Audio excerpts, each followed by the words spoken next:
복된 소식 아름다운 소리 AM 1590kHz 시카고 기독교 방송입니다.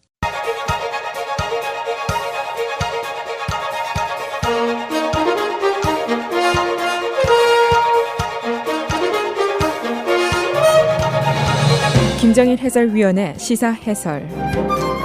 세상을 넓게 봅니다. 삶의 지평이 넓어집니다.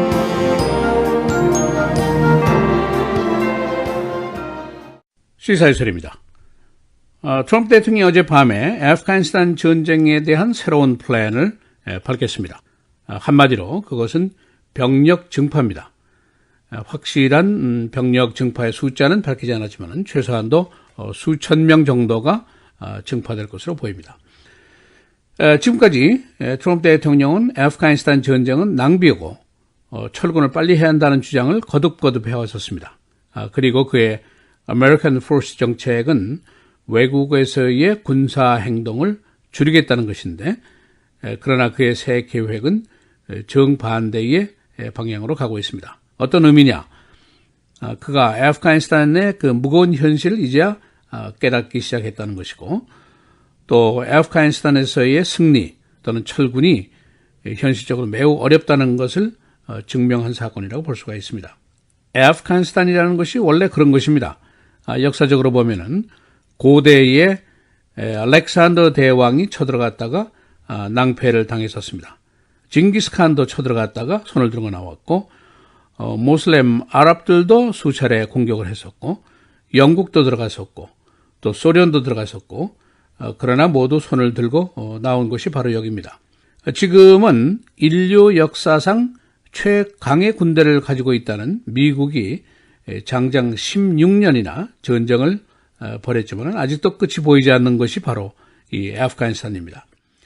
그래서 오늘은 어젯밤 트럼프 대통령의 아프가니스탄 새 전략의 내용은 어떤 것인지, 정치적인 반응, 그리고 군사적인 성공률은 어떤 것인지 알아보도록 하겠습니다. 어젯밤에 있었던 트럼프 대통령의 연설은 그의 프라임타임 텔레비전 중계로는 첫 번째 연설이었습니다. 이 트럼프 대통령의 새 플랜, 철군 대신에 증파다 하는 얘기인데, 의회 측에서는 한 4,000명 정도의 증파로 보고 있습니다. 그러니까 아프가니스탄 전쟁이 부시 대통령이 시작을 해서 오바마 대통령 오셨고, 지금 트럼프 대통령, 세 번째 대통령의 전쟁이 되고 있습니다. 16년간 전쟁을 했는데 미국의 전쟁 사상 최장기 전쟁으로 기록이 됩니다. 트럼프 대통령은 선거 전시부터 아프가니스탄 전쟁은 매우 쓸데없는 전쟁이다, 신속하게 철군해야 한다는 주장을 여러 번 했었습니다. 그러나 지난주에 캠프 데이빗에서 안보 수뇌들과 만나서 회의를 한 끝에 정반대의 방향으로 가닥을 잡고 말았습니다. 그는 아프가니스탄 전의 증파가 무제한적인 지원을 의미하는 것은 아니다, 블랭크 체크를 주는 것이 아니다, 백지수표를 주는 것이 아니다라고 강조를 했습니다만은, 그러나 이 전쟁이 언제 끝날 것인지, 또 철군의 전략은 무엇인지 이것을 명확하게 밝히지를 못했습니다. 오바마 전 대통령이 아프가니스탄에서 증파도 해보고 감군도 해보고 여러 가지 작전을 시도해봤습니다만 모든 것이 다 신통치가 않았습니다.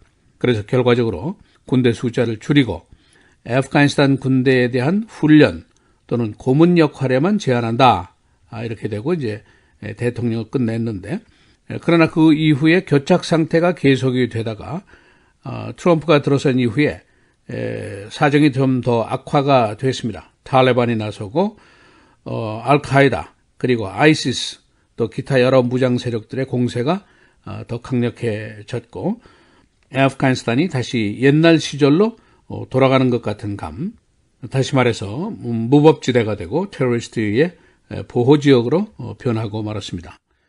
그래서 트럼프 대통령이 군부와 협의를 거쳐서 결국 군의 말에 승복을 한 것인데, 증파 결정을 이제 하게 된 것이죠.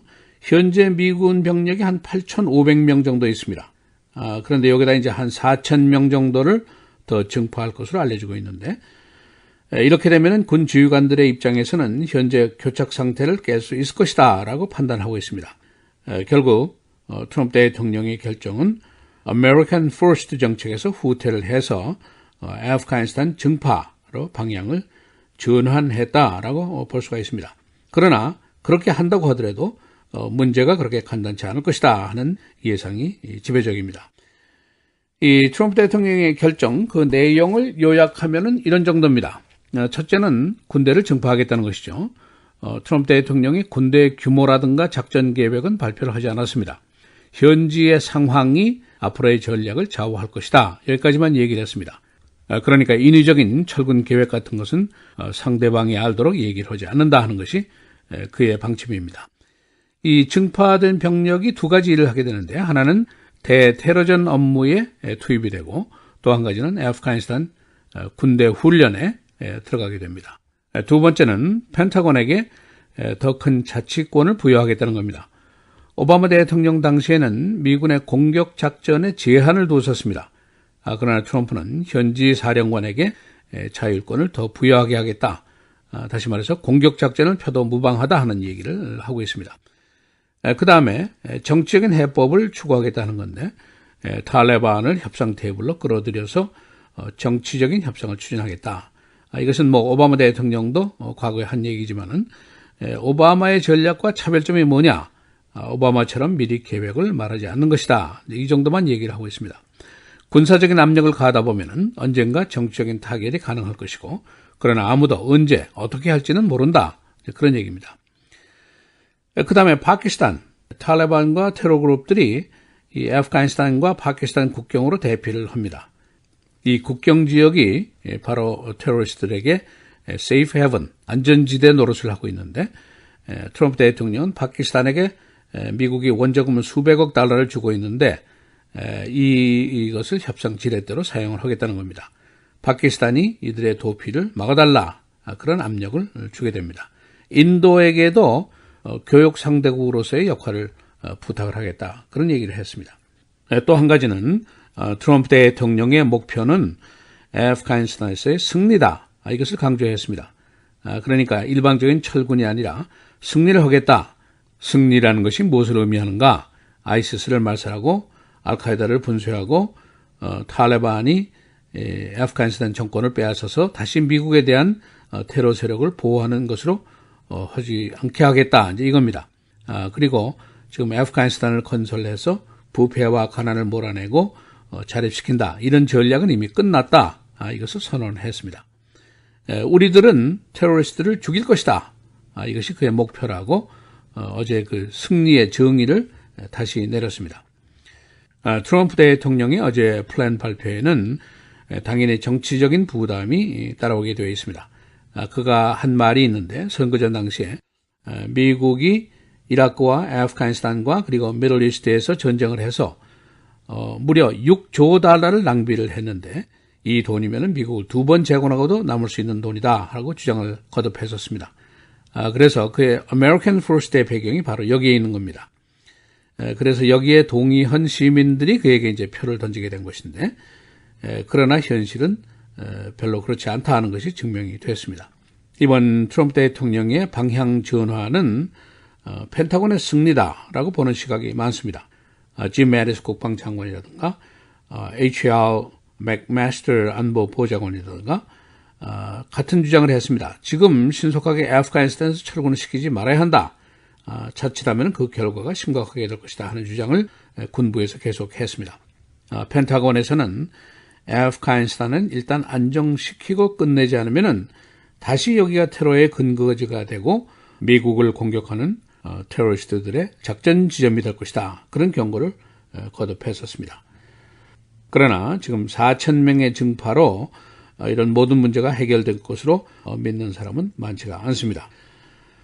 민주당 쪽에서 즉각 비난을 하고 나섰는데, 트럼프의 전략은 구체성이 전혀 없고 결국 이것이 끝없는 약속이고 백지수표라고 볼 수밖에 없다. 그러면서 대대적인 비난을 폈습니다. 시사해설 김정일입니다.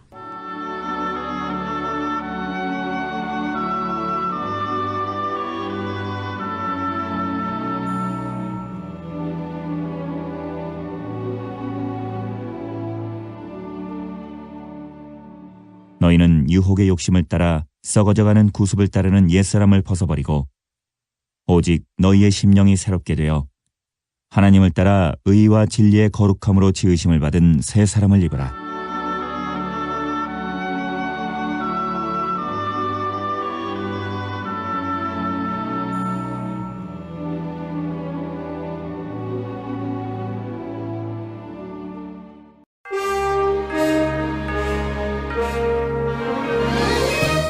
헤드라인 뉴스입니다.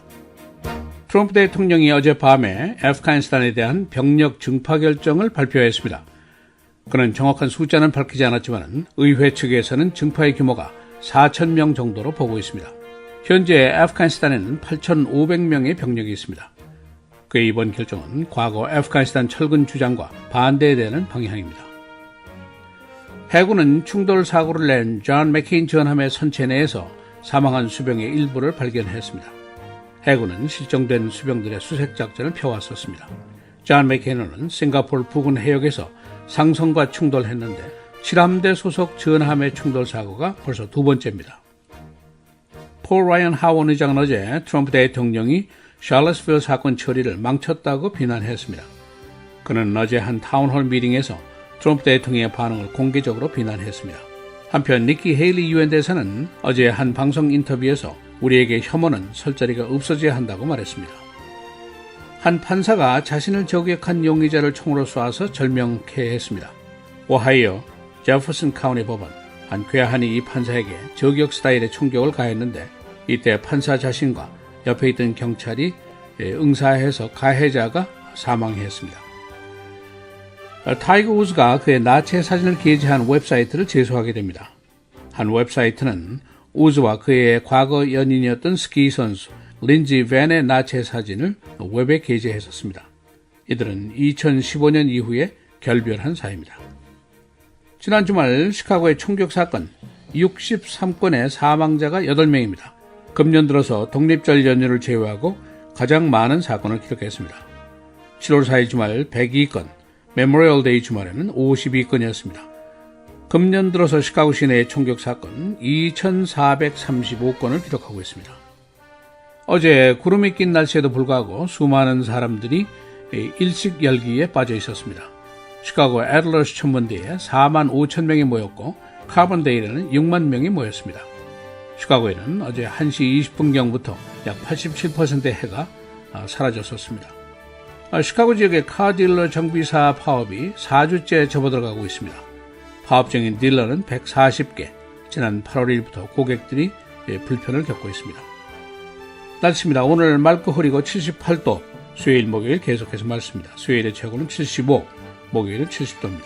금요일 토요일 맑고 흐리고 금요일의 최고 71, 토요일은 75도입니다.